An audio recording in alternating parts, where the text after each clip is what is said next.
If you go on any of these platforms, Apple Music, Christian hip hop is not even a category. Understood. So we put ourselves in a box that no one can find. I felt like I was dealing with that alone. Like, even though you mentioned Jay, like that was there for that moment. Right. But then I had people that, you know what I mean, that I grew up with, and I felt like they kind of broke me off in a sense. I didn't know how to deal with that. That's the message also that I try to convey is like to people, I'm no better than nobody. God is the one. It's not my job to save anybody. God's going to do that. But I have to be the voice. I have to be the example. And through me, people will see the light. This is King Cyz, a.k.a. Slim Sizzle. Welcome to the What It Is, What It Bees Like radio show. Yeah. You're tuned in once again to the What It Is, What It Bees Like radio show. Of course, world famous Holy Culture Radio, Sirius XM Channel 140. It's your main man, King Cyz, a.k.a. Slim Sizzle, back in the back of the building. Yeah. And I'm excited about today. Today means the world to me. Giving the ad libs and that's what he does. I got my brother in the building, and we're gonna get into it. But it's an honor and a privilege to be in this position to introduce. For those that have actually followed me in my journey, they would know this brother. You know, he needs no introduction. But for those that don't know, allow me to introduce recent winner of the Wait or Wait contest with the song entitled Dream Clouds, produced by Free Will, of course, Uncle Fred. Free Will.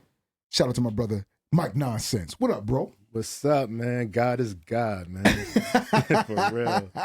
We got a lot to talk about today, and I'm going to try not to get superly sensitive and emotional, but this means the world to me because you can have people that you kind of, meet in life and say, oh, that's my homie. But when you can really say that's my brother, and it's not a surface thing, it's truly like you've been in the trenches, you've been around, you've experienced the ups and downs. You talk about iron sharpening iron. There were some clashes. There were some things that, we didn't see eye to eye on. But one thing that I can say is that you've remained consistent, and you've been one that, if I were to give you a nickname or a motto, is peace be still, because you've been that guy that even when I was, because I got a short fuse, a temper, God has brought me a long way, a mighty long way, but throughout life, you've been that calm, and I'm excited because for those that don't know, they have an opportunity to meet that calm that I'm talking about, man. And I'm excited to have you here, my brother. How you feel? I feel great, man. Okay. And I'm happy to say I feel great too. Okay. God is God, man. I'm telling you, like, I've been through a lot. Yeah. And I even question how I'm able to be consistent like that. But again, it's God, man. Indeed. It's not me. Indeed. Indeed. Well, there's a lot of things I want to get into, and I'm not going to jump into the music right away. I kind of want to talk about your journey, just in life, and kind of getting into the aspect of like your faith, your growth, and resilience over the journey of life that you've experienced. And my first question for you is, you've walked through some serious storms: health, identity, purpose. What's one moment that you'd say truly reshaped how you see God and yourself? That's very interesting because I thought I knew God. I talk about like this whole journey going through it, and I didn't really recognize or have an experience with God until this year. Okay. That's wild because all my life I knew of God. I've been in the circle. I've been in church. I've grown up in church. And I had to have that personal experience, and it really came down with my marriage. They say every marriage has its ups and downs, and it goes through a season where it's down. And having to go through that, it really made me tap in to God. And I went and slept in the guest room, and I was alone. I couldn't confide in anyone because I didn't want to get ill information that would set me, awry. So the only person I had was God. Yeah. And to be in that position and to seek him and to actually hear his voice. Yeah. And then to know what it feels like. Yeah. That was crazy because I know like throughout my journey, I used to watch people become new converts. Yeah. and have this zeal for God. Mm-hmm. And I'm like, yo, I never had that. And I guess it's the familiarity of going through church. Yeah. But the people that had the zeal oftentimes got it later in life. And I'm like, because it's so new, that's probably why they have that zeal. Mm-hmm. And so I was kind of jealous of that. Like, I want to have that zeal, but I don't. Yeah. And then it wasn't until this year where I actually heard God's voice and I felt his presence, and all I could do was just cry continuously, day after day after day. It wasn't a conversation that everybody said it. Like, it was me succumbing to his presence, of weeping, you know, and just being, you know, just sorrowful, humbled, and realizing my position, you know, going to the word and saying, you know, for my marriage to be successful, it's all on me. I got to be the man to step up. You know, you mentioned your marriage, okay?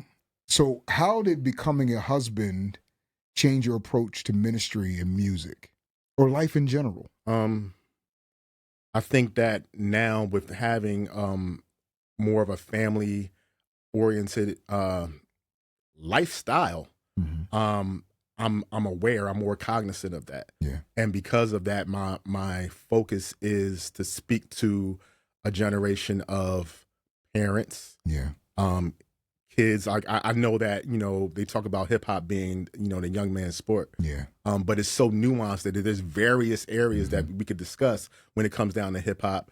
And I think that what's missing is that there is an older demographic that grew up with hip hop. Yeah.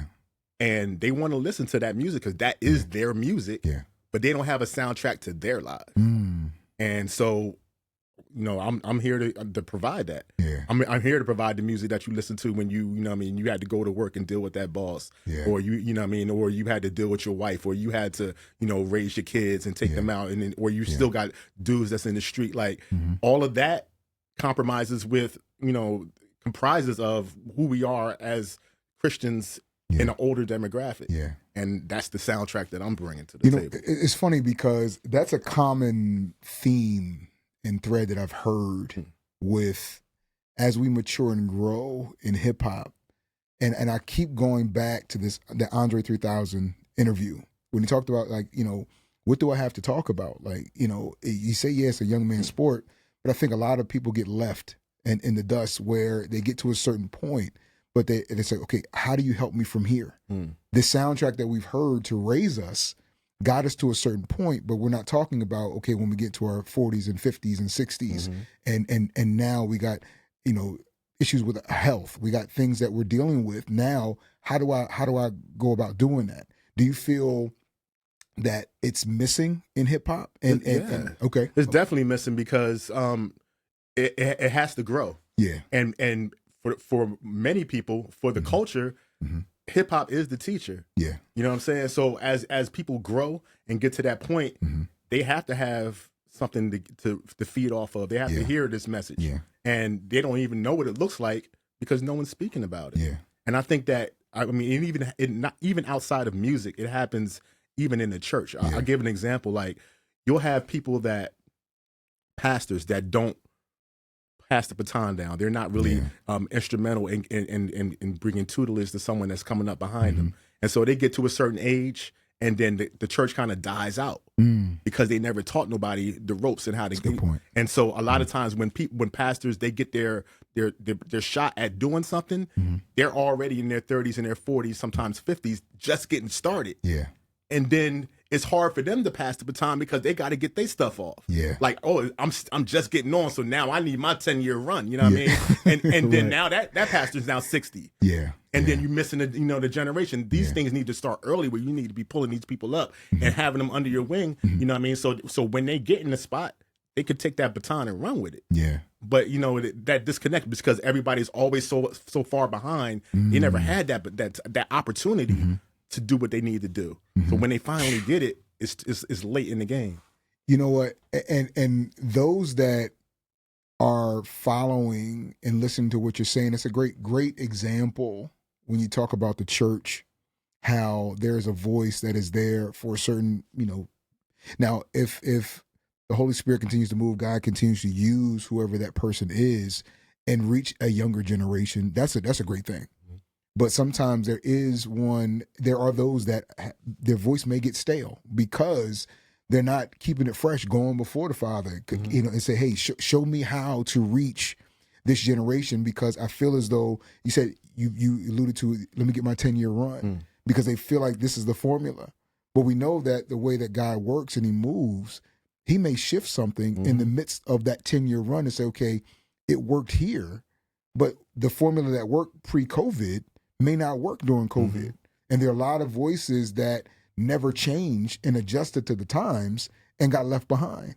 So I hear what you're saying in regards to having a voice, especially in hip hop, where you have to be mindful of the time, where you do have to shift. It doesn't matter if you're older.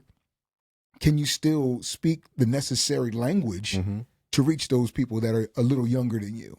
But I don't know. I can't really say so, because although there is a younger demographic, I would rather them speak to their people, their peers. Understood. I'm going to speak to my peers. Okay.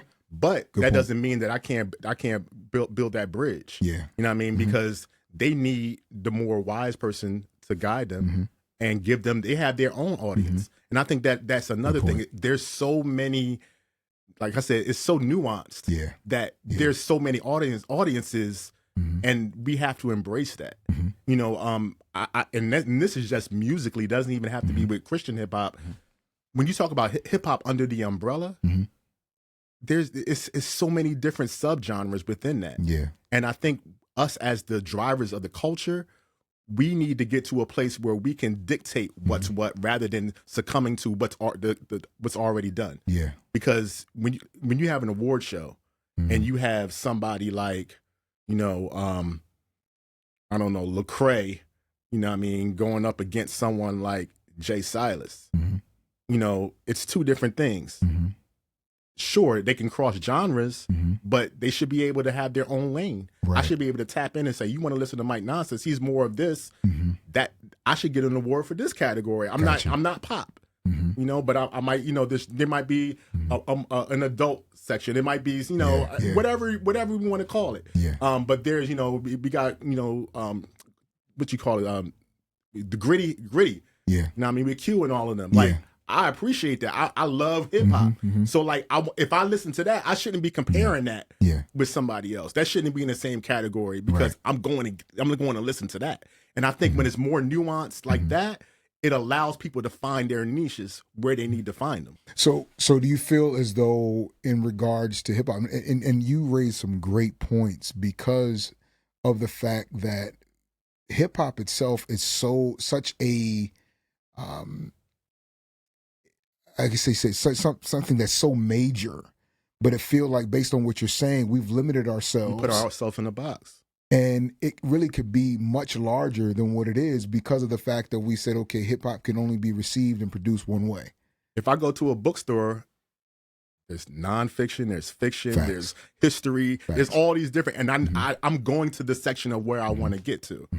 But with hip hop, it's just hip hop. Yeah. It's just Christian hip hop. In fact, if you go on any of these platforms, Apple Music, Christian hip hop is not even a category on it. Understood. So we put ourselves in a box that no one can find. Got you. That's wild. Okay. And then we struggle over the fact of, are you hip hop or are you Christian hip hop? Yeah. It's not even a Christian hip hop genre. Understood. It's not recognized. It's recognized amongst the community, but I understand what you're saying on a larger scale. Right. So then CHH family, this is a discussion that we definitely need to have. This is something that we need to talk about, because I feel like the audience needs to have their reprogramming. You got to break down what has been established over the years to say, okay, this doesn't necessarily mean this is the only way that we're going to receive this. And I think if we, as the body, continue to work together, say, okay, listen, this is what I'm doing. This is what I'm doing.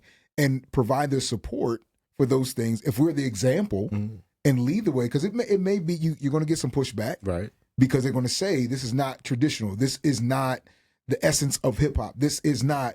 And if you really go back to it, what was the essence of hip hop? It was, everybody had their different styles, they had different ways of communicating, but it was still received in its most authentic form. And hip hop is rebellious from the gate. Like, I that's one thing I struggle with, because you know, hip hop is rebellious, and I'm 1,000% hip hop. Yeah. Like, and so when I look at, you know, the comparison of what hip hop is and then what Christian hip hop is, there is this overarching legalism that's over Christian hip hop, saying that you have to do something a certain way.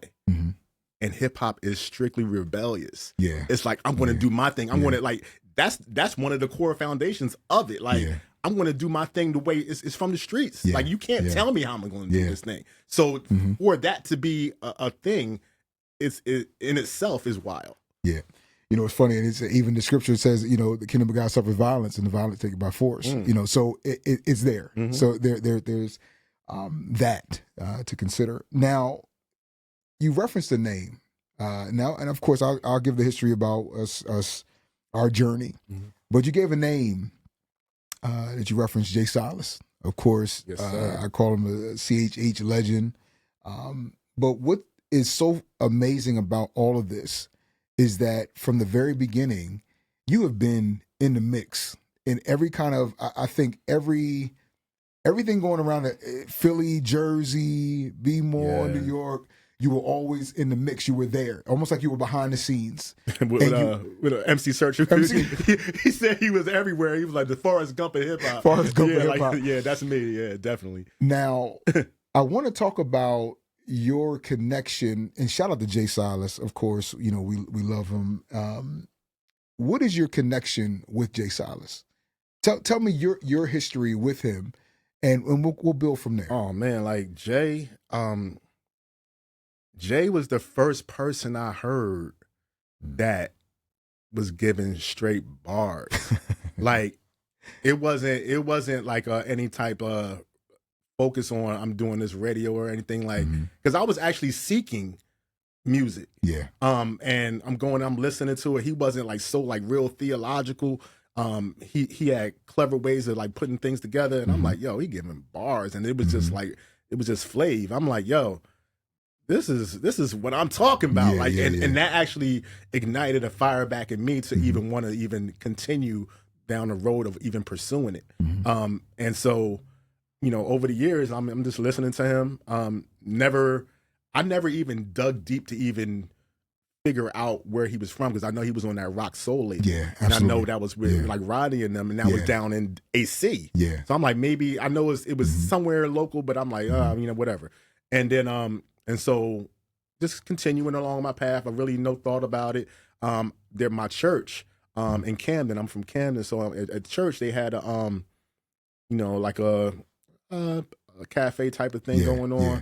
And while I'm there, I'm like, I might as well do something. And at the time, I was dealing with the need for some health issues. Okay. And so I got up and I spoke about it. As I'm speaking about it, he walks in the door. So I'm like, that's Jay, you know what I mean? And so he come in, and then I start doing my thing.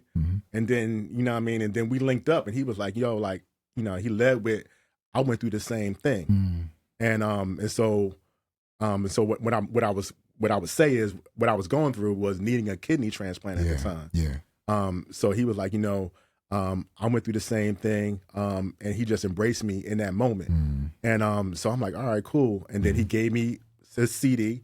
He was like, yo, check this out. CD. Yeah, he tossed me the CD. He was like, check it out. But we bonded in that moment, and he was like, yo, like, you really dope. And he was just like, yo, I really don't say that about people. But he was like, Facts.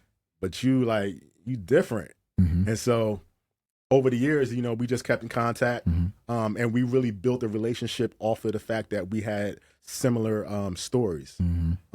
And he definitely more street, you know what I mean? And I'm more like, you know, like they call me sometimes like the Kanye. Like I'm I come with flav. I got Facts.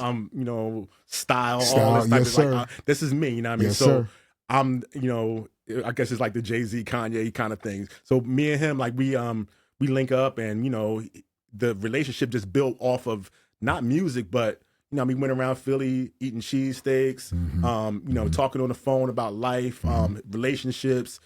Kids, you know, just struggles, and one of his albums called "The Struggle," right? But like struggles, like, and he was able to confide in me with a lot of stuff to know that it stayed with me. You know what I mean? And I felt very honored at the time. Okay. And yeah, and it was just my character to be consistent and to always be me. Okay. Because I know what it's like to be an artist and to be held at a high regard and not seen as an individual. Yeah. And so I wanted to allow that space for him to be Facts. him. Facts. And he shared some stuff with me that what I mean, that nobody was ever going to hear. And I'm like, yo, like, and I talk him through or whatever like that. And it's cool because what I mean, we was able to like, it's stuff that right before stage he like, yo, and I'm like, yo, like, yo, and whole conversation. And then we move, what I mean? And it's like, yo, it's been cool though. And I definitely appreciate his transparency and not allowing his it's not celebrity, but not allowing his platform to overshadow, what I mean, the relationship that we have. So we'll continue down this path, but I mean, we got any exclusive information? Y'all cooking up anything? We are doing something. You heard it here first. You heard it here first. Yeah, we're doing something. So it's although I would like to do something, we're doing something. Okay. Yeah. All right, we leave it at that. Listen. But it's going to be very beneficial to facts. Those that have traveled down the road just like us, and we have a voice and we want to use it. Amen. And it's amazing because, as we go through this journey, it's not about hoarding. Okay, this is my home, and so I can't connect, and I can't. I'm grateful for that to transpire for you and that connection because Jay been my man, from back in the day, but it was your own personal journey that connected you. It wasn't to say, oh, this is my bro, this is it was your own relationship that was built. And that's, to me, it speaks volumes about the way things should be as far as the body is concerned. When you talk about a brotherhood and connection and relationship, something that you alluded to, it's like, okay, yeah, past the music, this is real life. This is what's going on. And I thank God for you because you used to do that with me. You used to have these conversations. And for those that don't know, Mike and I go back to 97, 98. Yeah. We connected at, well, now the place is closed, but the Art Institute of Philadelphia. Still open in my head. Yeah, facts. Yeah. The connection was so dope from the beginning, and we were talking about this all, before we got and sat down and started, chopping it up, where we were in a lab or whatever, and it was a computer or whatever, and, I'm thinking about laptops and the big, like a computer class or something. And during the class, when we should have been paying attention, Mike was writing rhymes. I'm sitting right next to him writing rhymes, and literally, because both of us, you could tell MCs were in the room because we both bopping. I'm like, what you doing? What you doing, man? What's up? And we connected from that point. And we talk about relationship, and I'm grateful because the very things that you're talking about as far as your journey, as far as your health is concerned, I got to see that firsthand. I got to be around you to see highs and lows. And it was beyond just, we just rapping. No, this is real life. This is what's going on. And it speaks to how important relationship is, where we can be honest and say, hey, there were times, and I had to, apologize. And I've done this over the years, where there were moments where you have been going through some health things, and I'm sitting there trying to process my feelings of what I was going on personally in my life, and I wasn't there in the moment. And there are moments where if you are truly brothers, if you are truly friends, it should be an opportunity to be corrected. It should be an opportunity for that transparent to say, listen, hey, bro, I love you, but you weren't there when I needed you in this moment. And there were times where I wasn't present like I should have been. And I'm grateful that God is so mindful of us that in that critical moment in time when you were going through that, you had the right person to connect with you in that season of your life. As you're going through that health journey, you had a person that went through that could help you navigate in that moment. Because in the moment, I couldn't have said exactly what Jay said to you in that season, but it developed a relationship that was necessary for you until you got your transplant. Until so in the moment, I'm thinking about how much he loves us to the point where we as humans dropped the ball And even in dropping the ball, I said, listen, I got you. Yeah. I'm going to bring the right person at the right time and season to say, okay, listen, that brotherhood thing, as humans may fail, but his love never fails. I never even thought about it like that because, I was hurt in those moments. Like, there was a lot of people that I feel like turned their back on me. And I had to deal with that. I felt like I was dealing with that alone. Like, even though you mentioned Jay, like, that was there for that moment. Right. But then I had people that, that I grew up with, and I felt like they kind of wrote me off in a sense. And I didn't know how to deal with that. And that's why, you mentioned it takes a brother, because that's why I had to come to the point of people that I really did call brothers, family, that I felt did that or wasn't there for me. I had to say something. And when I brought it to your attention, it was still out of love, but it was out of a need. Like, like, because I'm so loyal to this. Like, what you mean? Like, facts. I can't even fathom you not being there. And so me addressing that with not only you but others allowed me to process it myself. And see the bigger picture. Because everybody's going through other things themselves. It's not all about me. It humbled me. It put me in a place of because real rap, I think that if I didn't go through a lot of the health issues along in my life, then I've been out here a while. Man. Facts. Like, Facts. I would say it's sad that I had to go through that, but God knew that I could go through that, or that it's all light to him. You know what I mean? Like, I say, like, it's light to him. You know what I mean? Like, you're gonna go through that, but I'm gonna see. I already see the end of it for you. You know what I mean? And so, I could complain and moan and all I want, but he's like, this ain't nothing. You know what I mean? And I appreciate that now. But I can tell you that in this process, in this journey, you helped me to grow up. There were some things that, you kind of have this, oh, I got it. Like I'll tell Izzy all the time, like, I got it. No, you don't. No, you need to take this moment, pause, and listen. And there were some moments where, and you and I, and I got upset. And I ain't want to, nah. I ain't made excuses, made every excuse in the book. And I sat and pondered. My brother showed me, put the mirror on me. And I had to call you back, like, bro. And I listen, tears in my eye. I'm sitting up here, snot crying, the whole nine. Like, bro, I'm sorry. I apologize. I had to do a better job of being the brother that I was saying I was. Because a lot of times we give a lot of lip service, but you showed me the action behind the title of brother. You were the example that I needed to see. For those that don't know, Mike has been with me when I say every step of the way. Some of the most important. I'm your spliff star. Yo, every important like milestone, you've been there. Like, I'm talking about post high school, because that I don't count that. But when we got to Art Institute of Philadelphia, when I say I met my brother. We talked about everything from music. Now, music was a phenomenal. It was a phenomenal season as far as the music was concerned. I'm talking about we were in the basement. We were recording. And listen, for those that truly hip hop heads, you find any way you can to record. Mike will find every nook and cranny. Had me. He said, all right, I got the setup over here.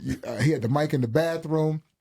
Closed the back, had that long wire hanging like through the door. It's like, all right, you're going to stand in the shower, the good acoustics. Going to make a way. Listen. Hip-hop going to make a way. MPC doing what he does. And those moments were great. It helped shape the MC. But it was the other things that helped shape the man. And shaping the man helped me to become a better MC.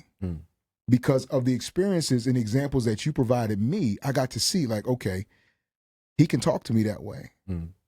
He talk about loyalty, friendship, brotherhood. You were the gold standard for me. And the reality is, if you, my brothers and sisters out there listening, if you have someone that is trying to tell you the truth about you, listen. Mm. If they're there to help correct you and guide you, they're not there to destroy you. They're trying to push you towards who you're supposed to be. Yeah, because I'm not going to say it if I don't care. Facts. You know what I mean? Like, facts. I could care less. Yeah. You know what I mean? But if I care, then it behooves me to step in and be like, yo, like, that ain't right. And I can't even rock with you on that tip. Like, especially like you doing something that I don't agree with or whatever the case may be.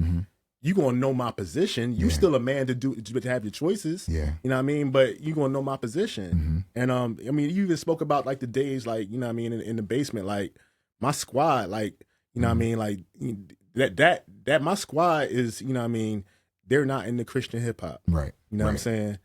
They always knew my position and who I was and my character. Yes. They handled themselves accordingly based on that. They're not going to put me in a position. That's family, you know what I mean? Like, at the end of the day, if you took music out the question, you have family, you know what I mean, who know who you are.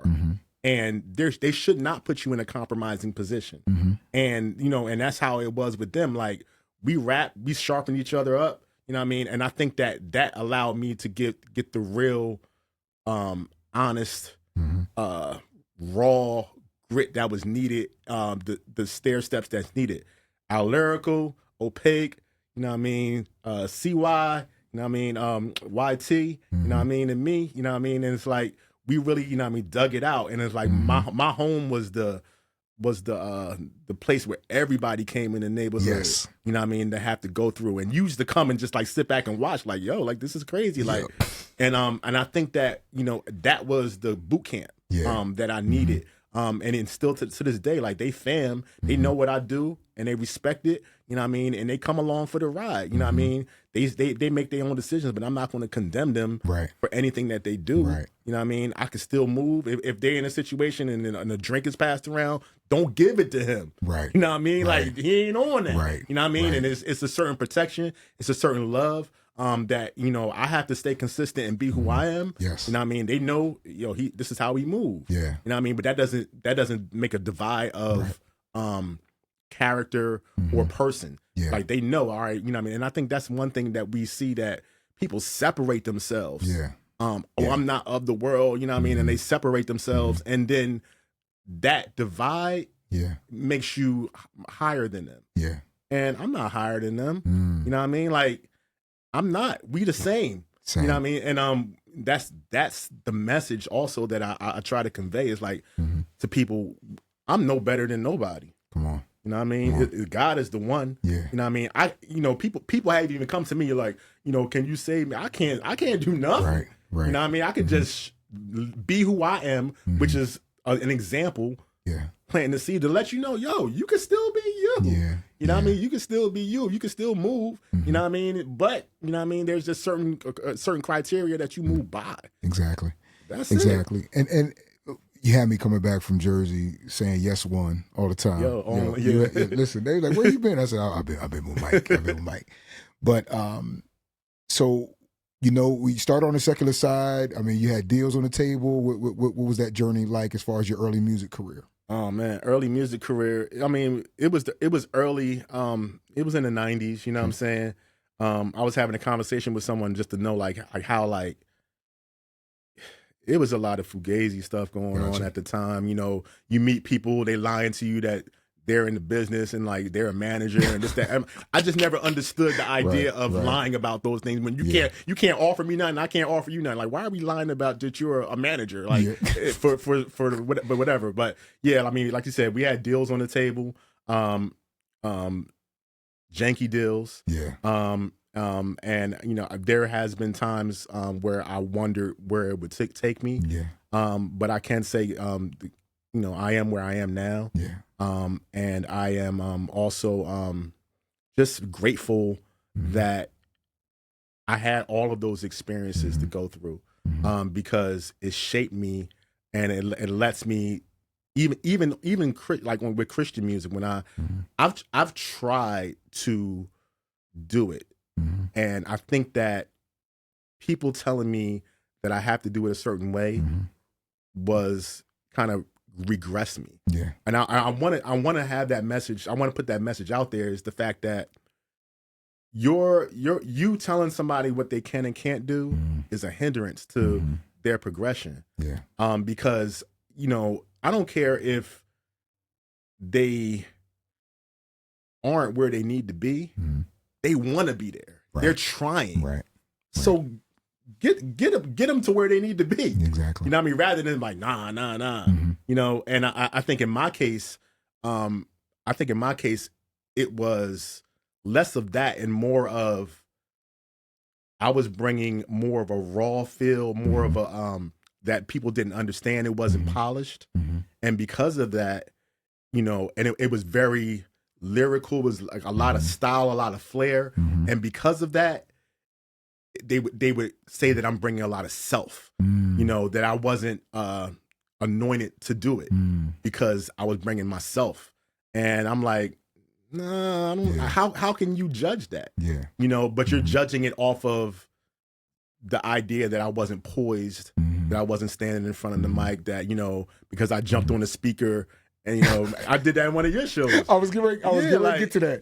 Listen, I'm glad you said that, because for those that don't know, Mike, for me, he was a part of my debut project, Life or Death, that came out in 2001. Feeling so ancient right now. But anyway, it was a song called Listen to This. Shout out to Herb Middleton, Janelle Middleton, New Vibe Records at the time, where there was a song that was produced, and shout out to Cyz, Adair Harding, that was a part of it. And then my brother, Pete Christopher, he went by the name, what was his, I'll correct it in the head. And it ended up a contradiction. That was his name at the time. And we had the verses, everything recorded, but then they heard Mike. They said, we want to put him on that song. So he debuted on a song called Listen to This, but there was something else he had, a trick up his sleeve. He did his beats. You know, we did a song called Battle in the Basement. Talk about that raw energy, just different. It was like something that wasn't expected at that time. Yeah. Like, it wasn't a lot of, you had ciphers and stuff that started to happen, like Mark of the East and all these different things that started to transpire. But in that season, it was so unexpected. And we had, I mean, when I say that was one of the most fun times I had, it was like to debut in that season, in that moment.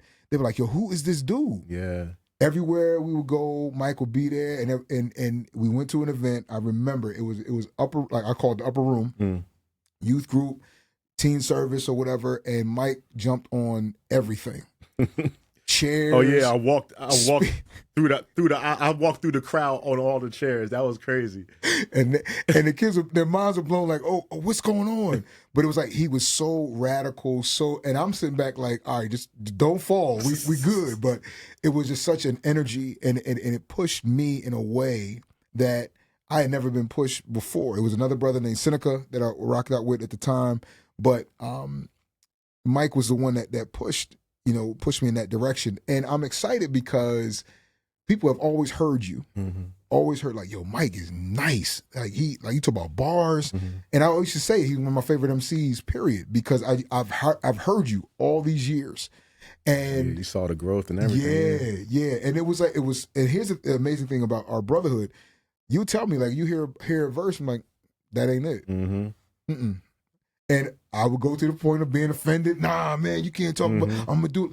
But you would challenge me. Yeah. You would challenge me. And speaking of challenge, I'm excited because, and I'm going to get to this, I'm excited for you because we, of course, have the Way to Wait contest with Holy Culture Records, or Holy Culture Radio. And we've been kind of moving along in that process. And there came a time where you entered your song. And I was so excited, not only to hear it, but to, see the response and get the feedback from the people of, this is Mike. This is the one from 2001. This is the one and from 2001 until now, the journey that you've been on to have a special guest on the song, my niece Genesis. It's a song called Dream Clouds. Before we get to it, how do you feel, or how did you feel creating that song? Shout out to Uncle Fred, Free Will. on the beat. Everybody want to know who's the DJ. Free Will, man. Yo, he's been a blessing. You know what I mean? Yeah. Like he's really and I met him through you. Yeah, But he has really like it's always been my prayer to meet a producer that just a producer period. Yeah.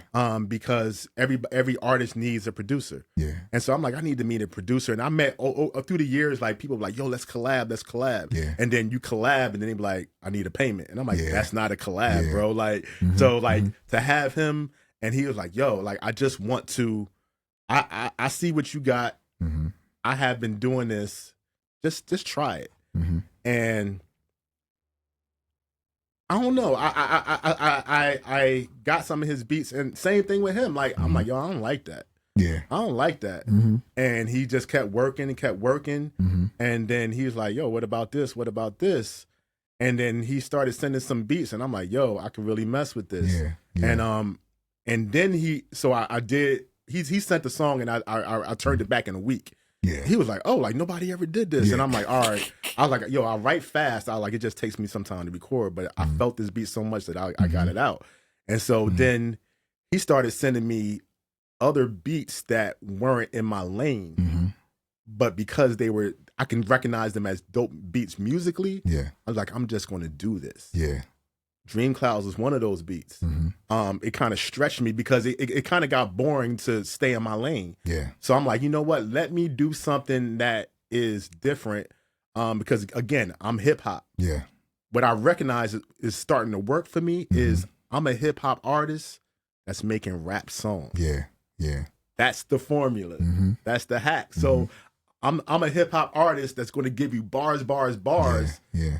But then I'm giving you rap songs. I'm cognizant of the time. Yeah. I'm cognizant of the message, the sing along ability. Yeah. I'm cognizant of the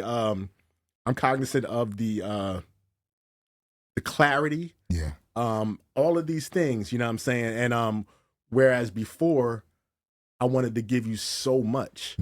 And I'm like, I don't got to do that because guess what? You want to hear more? I got more. Yo, you know what I mean? And how does it feel to be the dope parent that you are and have your I call it the queen in training to be a part of that song with you? It's dope because, you know, she's always been around music. I think that, I mean, I had the headphones on the tummy, you know what I mean, before she came out. So I already knew the road that, you know, not that she was going to be doing music, but that she was going to be into music. Yeah. And, you know, when I record, you know, at home or if I'm writing, you know, she's always there because she wants to be around. Yeah. And also, that's one thing as a parent, you know, trying to juggle my time because I'm a family man first. Yes. So going down this journey and then wanting to be so, you know, intrinsic on my family and be there for them and be around them. And, you know, COVID was a blessing because I was in her life every day. Yes. She didn't know every day, like to say that from my daughter from birth, which I caught her. Yeah. From birth, I had her at home to have her, to be in her life every day up to like 5, you know what I mean? Like that's crazy. And I really value that. And so it was hard for me to try to separate the time to do anything for myself because I'm like, yo, this is what I've been wanting. I've been wanting to be a father, you know? But my wife, you know, she tells me like, yo, like you've put in the time. She she knows that you're around. Yeah. And so you're able to now, you know, spread your wings and do a little bit more and to have that support from my wife. Like I always, you know, I made a song and I said that I, you know, she gives me flack for you know, recording and stuff. Yeah. But you know what I mean? But she really supports it. Yeah. And so to be able to do it and then, you know, to have Janae say Fly, Genesis come in the mix and she's like, I hear her giving me some bars sometimes. Yeah. You know, and then sometimes I'm listening. Sometimes I try to record it on my phone. And, you know, I'm like, you want to record? I always ask, you want to do it? You want to? No. I'm like, you want to do it? And she was like, yeah, let's do it. Threw the headphones on her. I'm like, let's go. Exactly. And so she did it. And I'm like, you know, however it came out, it was going to come out. Exactly. And so the circle back, the fact that I really didn't come at this song with the idea to make it, but the idea to try something different and then allow her to get on, everything just came together. Yeah. And I'm like, well, I'm just going to go ahead and put it out there. And then I started getting traction, and I'm like, oh, okay. Well, listen, I'm glad that you did, because it puts you, and I knew the moment I heard it, I said that it's going to go. I knew it was going to go. I knew it, because there's a lot I want to unpack. I want to talk about before we wrap things up for the day, but you alluded to it. Family. When we talk about full circle, we talk about, first of all, Dream Clouds, Mike Nonsense, Genesis Fly. You got Free Will, Uncle Fred on the beat.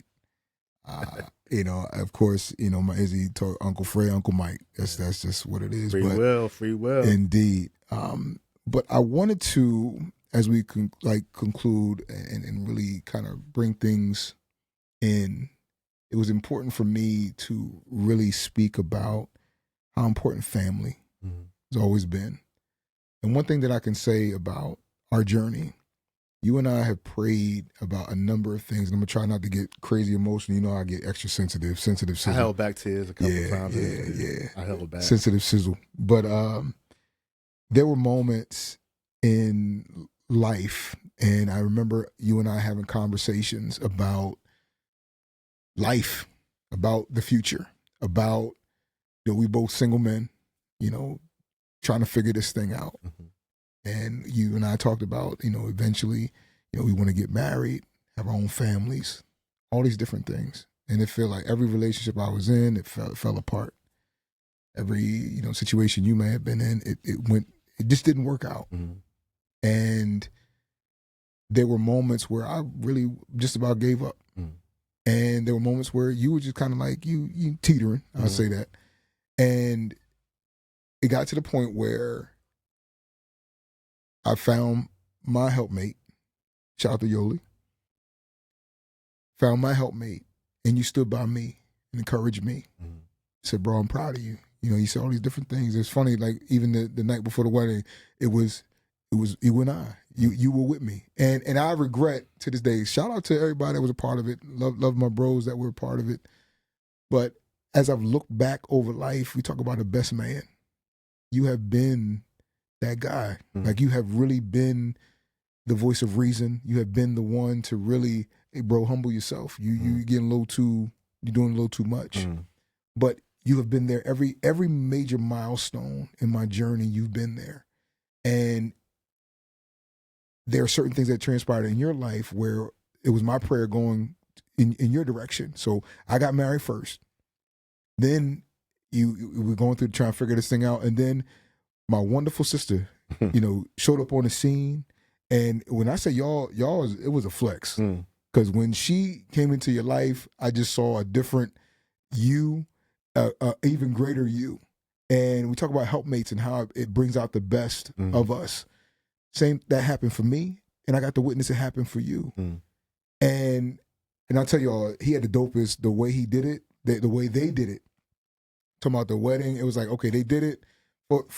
Photographs, did the whole photo shit. Here you go. These are wedding photos. Here you go. And then we celebrated after the fact. But it's like, yo, here's a surprise. We already did it. It's already done.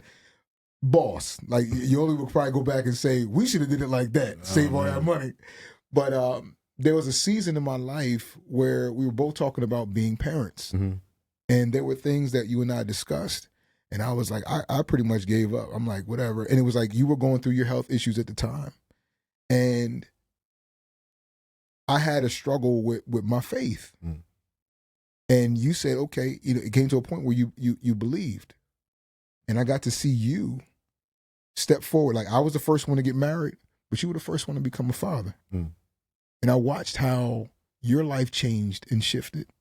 And it was like, okay, I got to shift my mindset and the way that I'm operating and moving. I say, listen, my bro has been through all this, but he still believes. He still trusts God. Still has an amazing wife. And I'm like, everything we've prayed about, it's like it's come to pass. And I sit back and I get kind of choked up sometimes because there's a picture that I have of my niece holding my daughter. There was a time where we needed the right people to talk to us and to help us to believe. Like, Yoli was the one that, we went through miscarriage. I've told that story tons of times here. But you and Serena were the ones that continue to encourage us. And you all were one of the first ones to show up when she arrived. You all said, okay, our niece is here. Our girl is here. And y'all made the journey so worth it because I got to see what a real family looks like.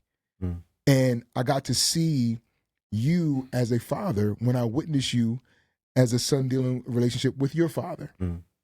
And I go back and I talk about strength and I talk about you preaching and practicing what you preach. You've done that from the very first time I met you. And for those that don't know, and of course, Mike, you can talk about it, but I wanted to honor your pop. Shout out to Mom Deuce. I love you. I love Mama. You know, that's my heart, and I'm gonna give her a hug when I see her. But I was thinking about him because he embraced me. Mom embraced me like a son.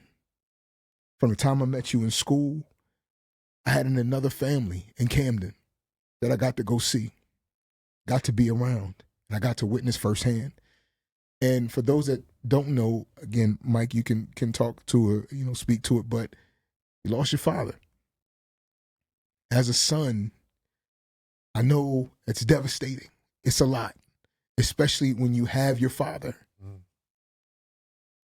And I saw strength that I had never seen before when you stood before all of us in the church and you spoke about your father as a son. And for me to witness you from that stage in life to the point where you're holding your daughter and you're a father now. If you were to go back and speak to your father, what would you say? So I'm crying now, but I would say let's be friends. You know what I mean? Yeah. My dad was the best father a person could have. I watched him change for me. My dad was in the streets. My dad was doing his thing. When I came along, he had to make a decision. My dad made a decision for me. And it was dope because he had his struggles. And me being the person that I am, I was like, nah, like if I saw him doing something that he wasn't supposed to do, I kind of put it on Front Street. Yeah. You know what I mean? And he was like, oh, here we go, like this guy, you know what I mean? But it kept him in line because he was doing it for me, not necessarily for him. You know what I mean? And as time went on, he became like the neighborhood dad. Yeah. A lot of my friends, they had dads. Yeah. I recognized that. My house was the house that everybody came to because they was doing that to keep an eye on me. You know what I mean? So my house was where everybody came to, and like, because to be honest with you, as he got more into the church, they wasn't with hip hop like that. But they knew that it was unstoppable. Like he gonna do it anyway. So if he gonna do it, I need to let him do it here. And so even when I got the MP, like we was trying to scrounge up our money together. MP at the time was like 2,400, I think, when it first came out. You know what I mean? My dad put 8 to that. You know what I mean? We came up with the rest, but my dad was like, here. You know what I mean? So he had a belief in me, you know what I mean? And he really pushed it, you know what I mean, allowed me to do my thing and supported me. He was there for every football game, every basketball game. He cheered my friends on. He had real talks with them the same way that you said he did with you. And just over time, I just felt like, you know, he was so much of a model figure as a parent. And as I grew, I wanted to, again, be rebellious and do my thing. And so as I came of age, I'm like, pew. Right. You know what I mean? Right. And I never allowed the opportunity for us to be friends. So now when I see people with their fathers, you with your dad, and you're able to sit down and watch an Eagles game and laugh and talk, you know what I'm saying?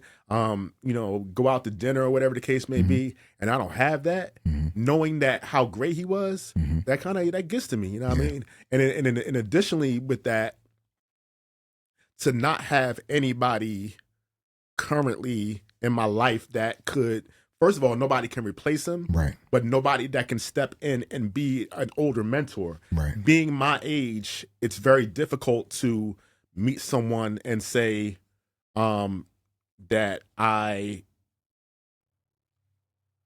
can, I'm not gonna say now that I can't learn from them, Right. but I think what the real issue is with my dad being the standard, there's no one that could come close to that. So with my dad being the standard, it's like, it's kind of hard for me to even look at somebody and allow them that access into my life, even though I want it. Yeah. And so there's been, you know what I mean, people at my old church who have attempted to, like, yo, if you need anything, you know what I mean, calling me frequently. Yeah. And I kind of like, nah, because you not him. You not Right. him. Right. I need it.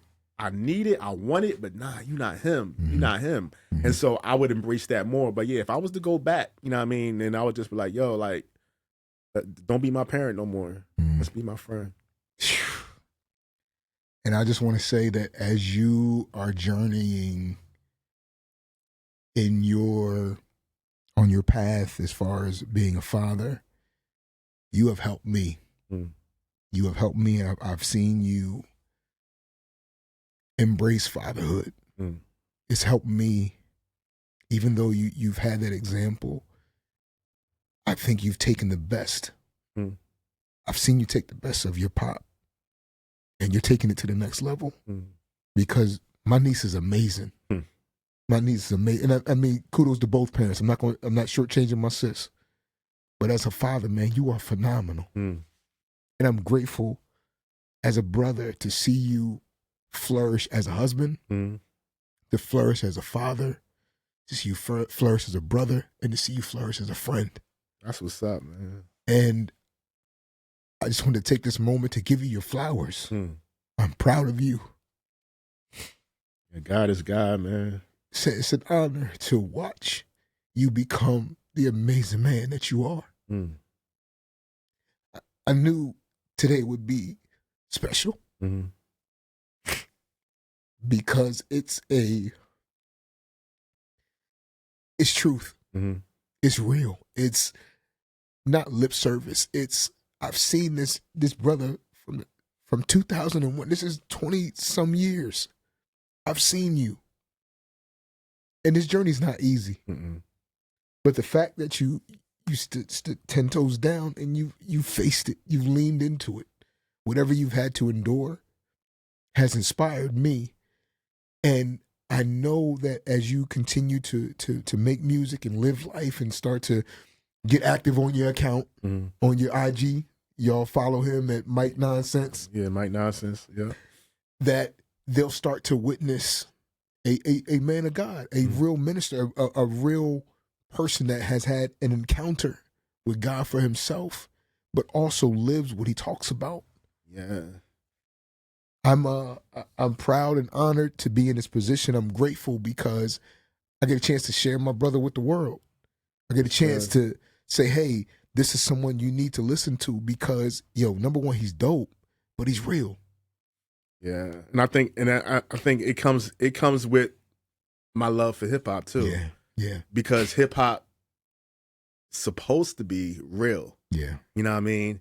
And it's even like when I found out like a lot of artists that I thought were real that weren't. Yeah, it broke my heart. Yeah, because here I am living the realness, and not the realness of the realness like I gotta be this something other than me, but real of who I am. Yeah, And so when I'm living that, because that's the standard of what I believe hip hop to be, and then I'm noticing like, oh, this is not right. Yeah.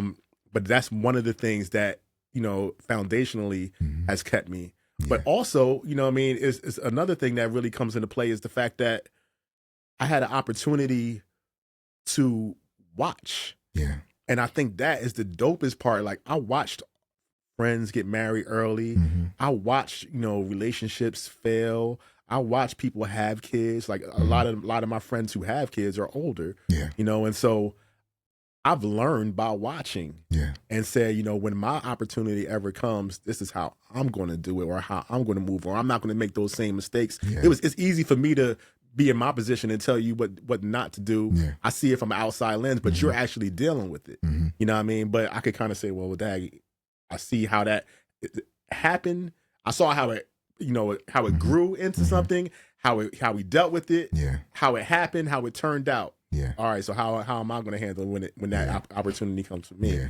And so I think that unbeknownst to me, that's just God, orchestrating everything, to allow me to be in a position to learn so much. And when you come out and you're older, it's like you have that on your back, like I don't know how it's going to be accepted or whatever the case may be, but God kept me. Yeah. You know what I mean? I still look like I looked 20 years ago. You know what I'm saying? Facts. I mean, not to be cocky, but it is what it is. Like I am, you know what I mean? And then I felt like, he restored the days of the locusts, like all the stuff that was taken from me. Yeah. You know what I mean? Like I'm there. Like I thought I would, the doctors told me, let alone not being alive, but that I wouldn't have a child. Yep. Like, oh, you can't have a child. Yeah. Oh, really? Yeah. And so like all of the things that they've told me that I can't do, somebody, you can't tell me I can't do an album. Like, I'm here. Yeah. I got 2 kidney transplants. I'm currently walking around with 4 kidneys and 3 pancreases in my body. I'm an alien. You know what I mean? Yeah. I've been saved. I mean, I watched God move. Like even when it came down to my most recent transplant, just in January. Yeah. They was like, there's an 8-year waiting list. And it's just, I already knew that that wasn't for me. Right. And I'm like, all right, the 8-year waiting list. I don't know how, but it's not for me. Right. They had the person that was on my case. They kept telling me, no, no, no. The doctor came in and was like, all right, they looked at my records. They was like, because your numbers drop below a certain threshold, that allows you to be eligible for a transplant now. Over time, my numbers went above that threshold. And so when they looked at my numbers again, they were like, you cannot be on the kidney transplant list. Yeah. Because your numbers are above the threshold. The doctor said, well, the nurse at the time, she was like, well, because you drop below that threshold, at some point that makes you eligible, even though you're not there now. Yeah. So you can get on the kidney transplant list. So I was on the kidney transplant list.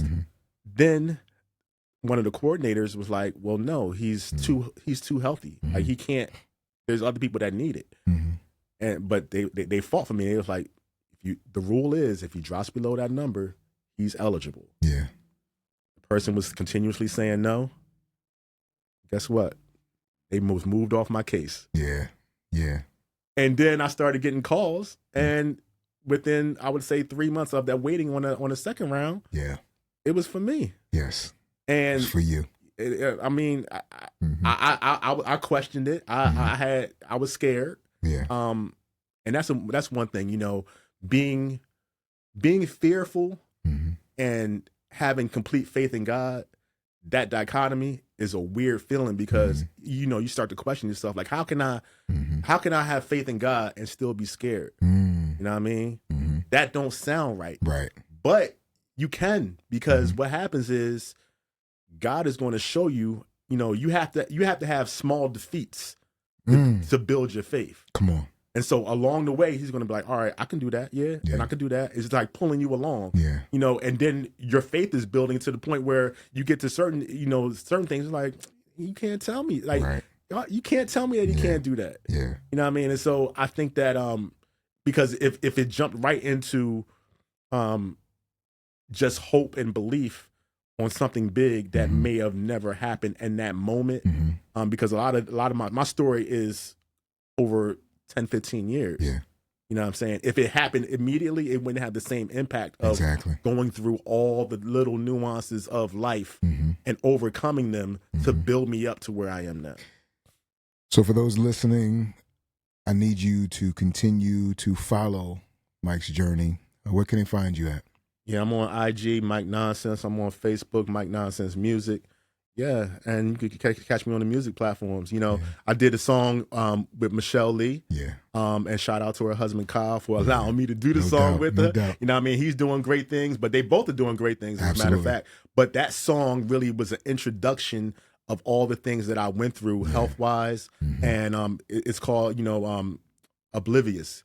And pretty much it's saying, like, you would never know if I wouldn't tell you. Like, all the things that we discussed today, you would never know. Yeah. And I think that's part of my story. The fact that I can sit down with somebody and talk to them, and they're like, man, you ain't go through it. And I'm like, listen, this is what I went through. And they're like, what? Like, you went through all of that? And I'm like, yeah, I really did. And then it resonates more, you know, and then it's like, oh, wow, like, you really do know what you're talking about because you went through some things. It's not fabricated, and I'm not out here like, yeah, I was in the streets with these pistols. Like, nah, I wasn't doing none of that. Like, everything is legit, and like, this is what I went through. I went through a health crisis. I went through, you know what I mean? I went through rocky road with my marriage. I went through, you know what I mean, my dad passing, me going on dialysis, all in the same year. My aunt passed, and I passed out in my Tahoe on a highway, passed out and crashed up, and I'm still here. All of these things that happen, you know what I mean, to go through all these events in life, and to tell, you know what I mean, them to say, you know, he could be brain dead, and this, for the stuff that I went through with the, you know, diabetes and all that stuff. Like, I'm an advocate for these people, you know what I mean, and I'm also just a voice for the hopeless. Real quick, now I even go back to like my dialysis center where I went to, and like I go visit, and I'm walking around, you know what I mean, and like encouraging people, you know what I'm saying. And this one dude, he's like really standoffish, like, how you gonna tell me, like where you, like you in here walking around? And I'm like, yo, that seat you in, that's my chair. I was in that chair for 4 years. He like, his eyes he couldn't even respond. His eyes just got big. I'm like, yo, it's hope for you. And I just step, you know what I mean? And it's like, I don't have to, I realize even when it comes to ministry or anything, I don't have to beat people down with anything. You know what I mean? Be who I am, continue in that path of being consistent, and just drop these little nuggets that people can grab onto. It's not my job to save anybody. It's God's going to do that. You know what I mean? But I have to be the voice. I have to do the exam. I have to be the example, and through me, people will see the light. Thank you all so much for tuning in today. It was an honor and privilege to sit down with my brother. Word up. Mike Nonsense. Shout out to my sis, Serena, Genesis, Jordan. Shout out to everybody that's connected. Mom Dukes. Biz, I love you. Yo, listen, I'm just... Bougie, I love you. Genesis, your daddy loves you. Yes, sir. And of course, you know, my family loves you as well. And of course... Must give a shout out to my mom. Yeah. She's been a rock. Yeah. My mom, you know what I mean? Mom Dukes. Antioch Baptist Church, the Perfecting Church. Yeah, we doing big things, man. Big things.